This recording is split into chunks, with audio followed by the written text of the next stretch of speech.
Hello! Today we are going to learn how to get rid of recommended section from Start menu. Windows unfortunately is not doing a great job here, and even after I disabled everything related to recent apps and documents from the settings, we still have that massive blank space visible on our Start menu. Okay, so starting off, follow the link from the description and download that .exe file, and then right-click on it and select option Run as administrator. Next, we want to search for Explorer and select New App Properties Explorer Patcher. First thing we want to do is to change taskbar style, as program changed our default one to Windows 10. Once that's done, click on the Restart File Explorer to apply changes. Now let's back to the main topic.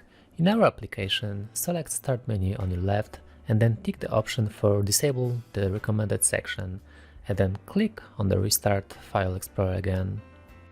As you can see, recommended section disappeared from our Start menu.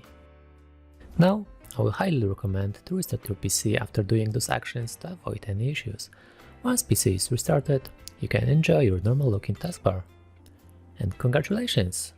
You now know how to remove recommended option from Windows. And that's it for today's video. Please leave a like if it was helpful, and I see you in the next one.